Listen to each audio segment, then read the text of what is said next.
My name is Diana Koch. I'm 30 years old. And this is the story of how I was erased in my own home, until I reclaimed everything they took from me. The first sign of betrayal didn't come in a loud argument or some dramatic scene. Came in silence.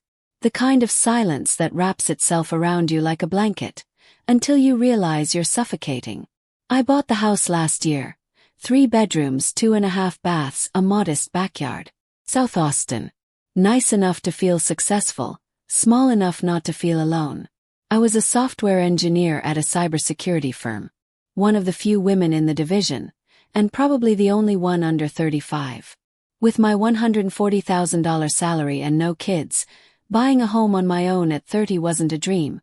It was a decision. But I wasn't just buying it for me. My parents, Patrick and Joanne, had recently retired from teaching high school in El Paso. They were tired. Not physically, but of everything. Of the desert heat, of the silence of retirement, of not seeing me enough. "We miss you," my mom had said during one of our Sunday Zoom calls. El Paso's too quiet. So when I told them I was buying a house and invited them to come live with me rent-free, it felt like the right thing to do. They'd sacrificed so much. Extra jobs, sleepless nights, college tuition. This was me returning the favor. First, it was perfect. They were grateful, polite, always made the coffee first, folded my laundry even when I asked them not to. My mom filled the kitchen with soft humming and the smell of cinnamon rolls. Dad took care of the plants, even the succulents I'd already let die twice. But 3 months later the shift began, so slowly it was hard to notice. It started with little things. My mom accidentally rearranged my home office while I was on a Zoom call. Dad would start using my car without telling me. But I brushed it off. They were adjusting. And after all, they were family. But then came Ashley, my sister. 5 years younger, bubbly, broke, and 5 months pregnant.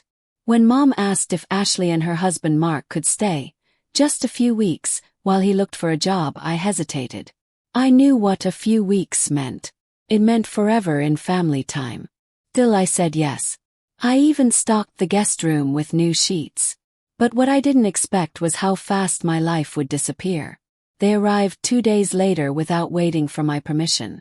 Their suitcases were dumped at the door like an eviction. Mark had taken over the couch. Ashley was already barefoot in the kitchen, talking loudly on FaceTime, eating out of the fridge I'd just restocked. Nobody looked like a guest. They looked like they were settling in. That night, I walked into the kitchen and stared at my mom. "They moved in," I said.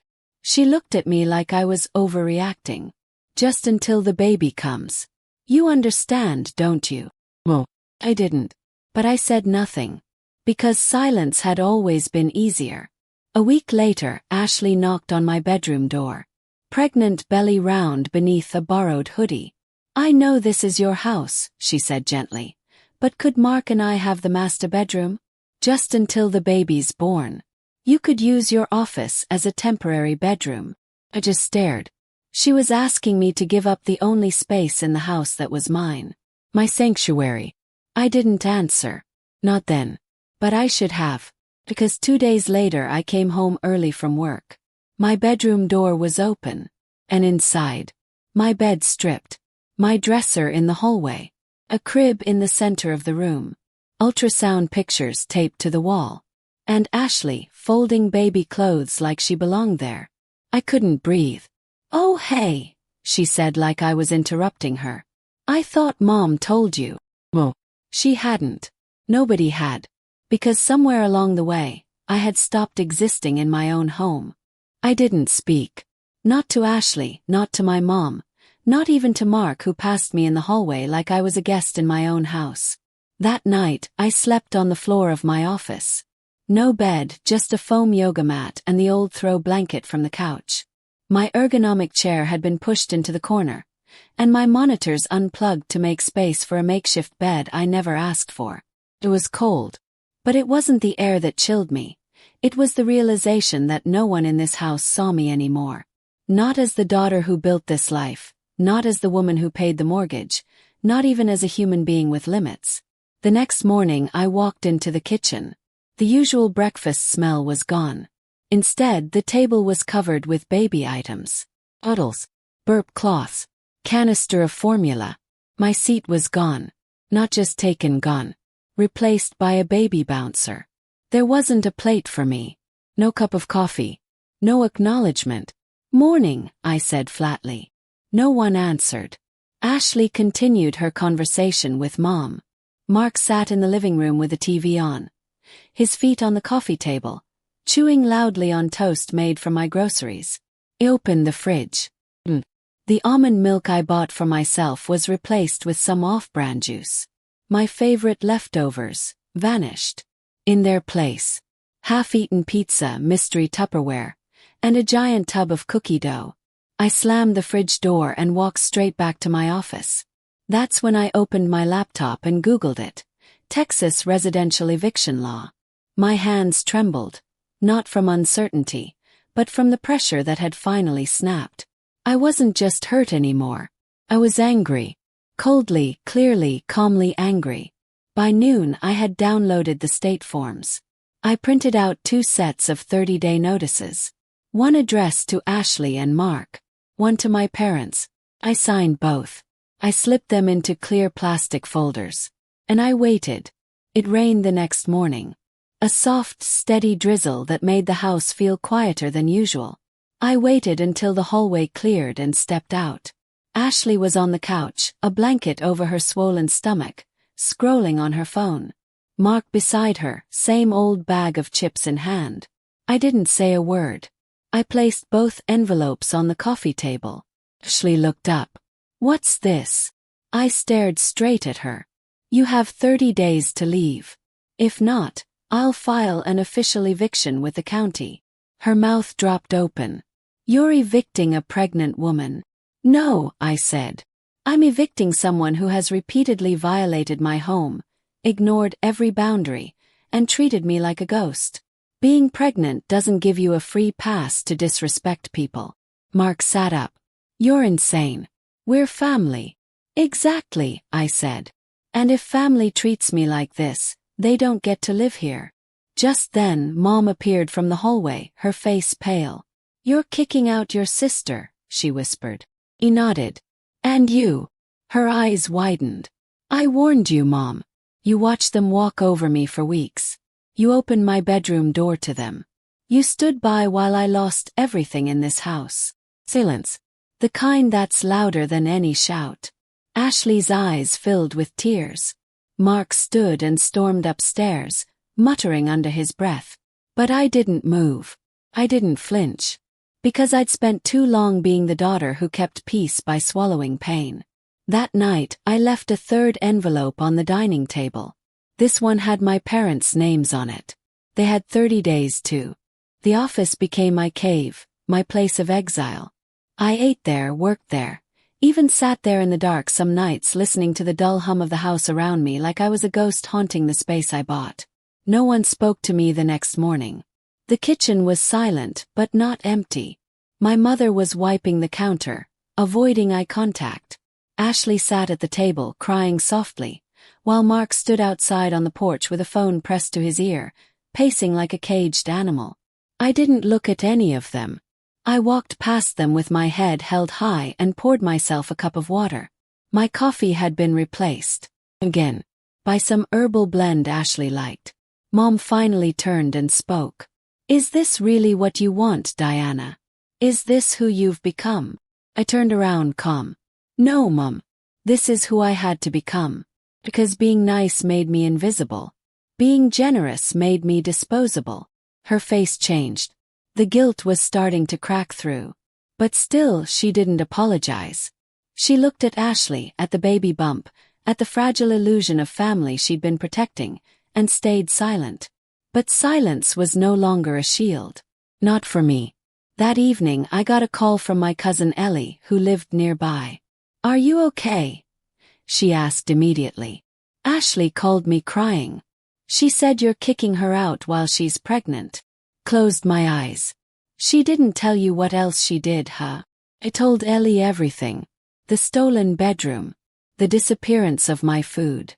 The fact that Ashley had asked me to give up my space entirely. as if I were a tenant in my own house. Ellie went quiet. Then she said the words I hadn't heard from anyone in my family for weeks. "You're not wrong."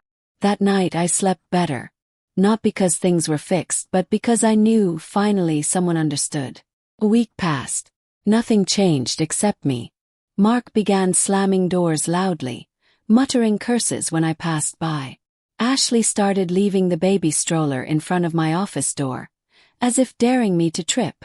My mom. She stayed in the background, too ashamed to confront it, too guilty to undo it. Then, on a Wednesday morning, Ashley barged into my office.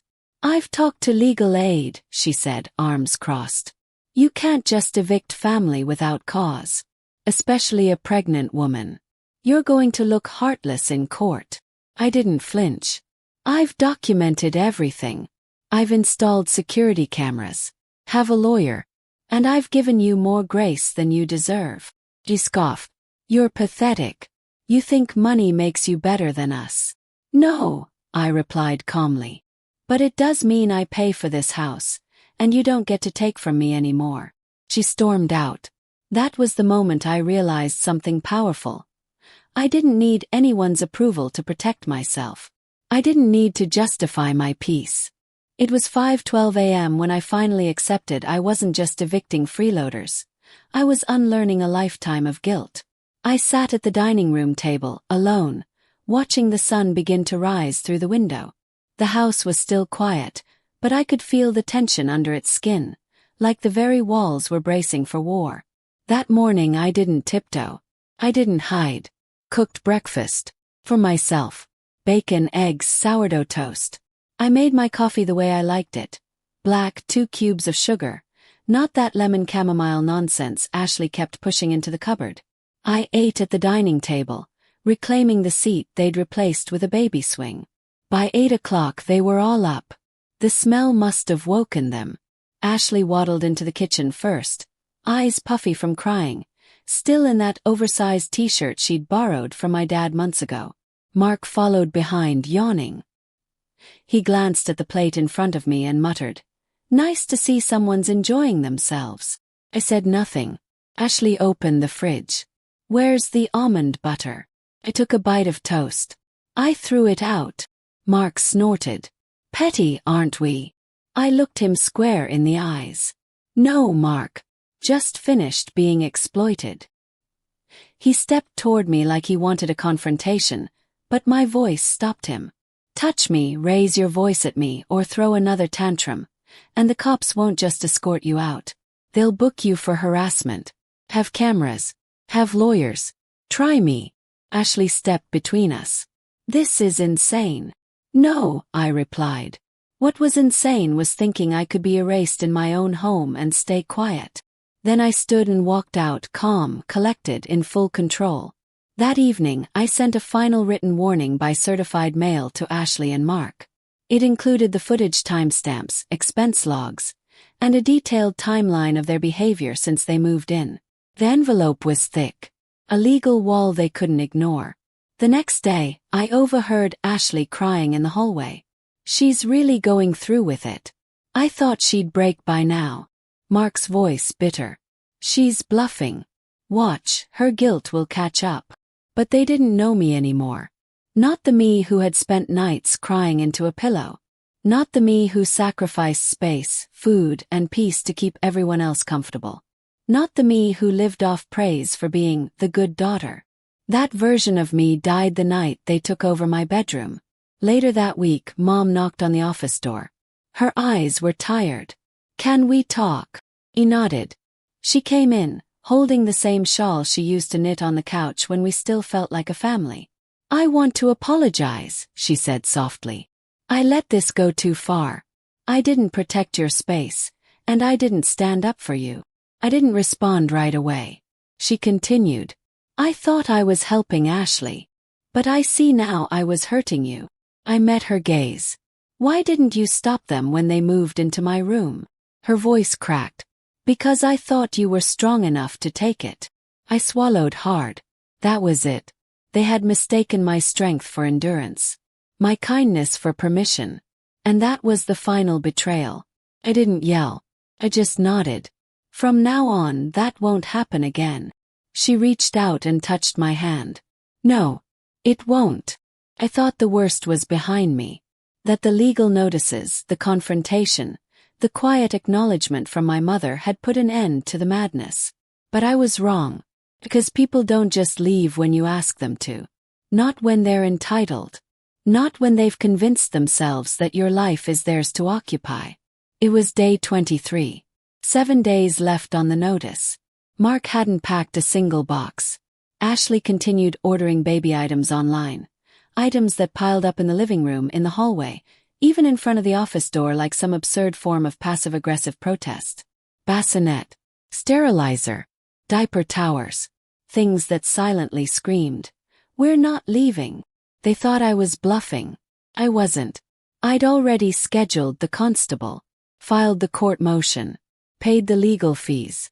The paperwork was done. The countdown was real. That afternoon, I came home from a meeting to find a lawyer sitting in my living room. Not mine. Ashley sat beside him, her hands resting protectively on her belly. Mark hovered near the doorway, arms folded like a sentry. "This is Mitchell Daniels," she said stiffly. "We've decided to pursue legal recourse if you proceed with the eviction." The lawyer smiled, thinly, unconvincingly. "Ms. Koch, my clients believe this action is emotionally motivated and could be seen as retaliatory, particularly given Mrs. Reynolds' pregnancy. We ask that you reconsider." I leaned against the kitchen counter and let the silence build. Then I pulled out my phone and opened a folder marked Evidence. Expense logs. Grocery bills. Footage of Mark threatening me under his breath. Ashley's voice on camera saying, "You can sleep in the office, it's just easier this way." I showed them all of it. Then I looked at the lawyer. "You're welcome to file, Mr. Daniels. But just so we're clear, this is not retaliation. This is legal boundary enforcement." I gave them 30 days notice, documented every step, and followed Texas property law to the letter. "If you want to embarrass yourself in court, be my guest." The lawyer looked at me, then at Ashley, then back at me. "Have a good day," he muttered before gathering his briefcase and walking out without shaking hands. Ashley looked shell-shocked. Mark said nothing. His jaw was tight, his fists tighter. I turned and headed to my room. My room, which I had reclaimed 2 weeks earlier when I had the locks changed. The master bedroom was mine again. The name Baby Elliot had been peeled off the door. My bedding was back. My bookshelf had returned to its corner, and my photo of graduation day with Dad stood proudly beside the lamp once more. That night the house felt almost quiet, until Mark snapped. It was past 11. I was brushing my teeth when I heard the sound, a plate shattering in the kitchen. I ran downstairs. There he was, red in the face, shirtless, bewildered. "You happy now?" he yelled, pointing to the pile of broken dishes. "You broke this family." I didn't flinch. "You broke this family," I said quietly, "when you decided to freeload, insult me, and pretend my sacrifices didn't matter." Ashley stood behind him, trembling. "Please," she said softly, "don't make this worse." Too late. I pointed to the corner security camera mounted discreetly above the kitchen door. "You just earned a police report, Mark. Say one more word, and I'll press charges tonight." He froze, then stormed off into the guest room, slamming the door behind him so hard it rattled the windows. Ashley looked at me like she didn't recognize me anymore. And maybe she didn't. Because I wasn't Diana the peacemaker. I was Diana the homeowner. Diana the woman who had finally chosen herself. The morning after Mark's outburst, the house felt hollow. No yelling, no arguing, no movement. Just silence. I stood in the kitchen drinking coffee, watching the steam curl into the air like a slow exhale. That silence, it didn't feel peaceful. It felt like the final quiet before something irreversible. By noon the guest room door opened. Mark emerged, hair unkempt, eyes bloodshot. He didn't look at me. Just walked outside, slammed the screen door and sat on the porch steps. I didn't ask where he was going. I didn't care.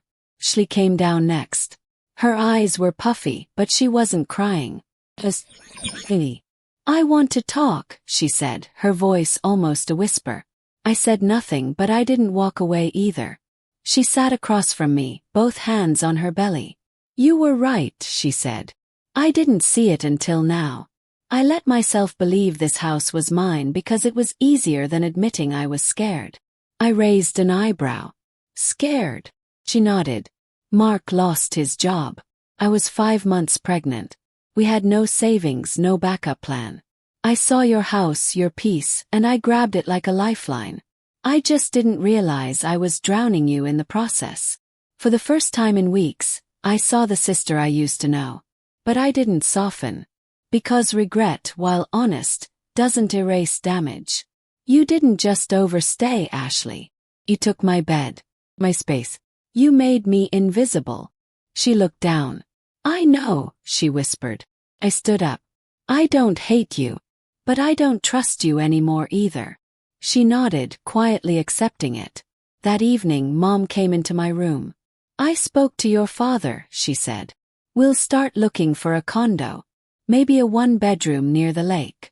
We'll still see you. But we won't live here anymore. I stared at her. Why now? Asked. Why finally draw a line? She looked tired.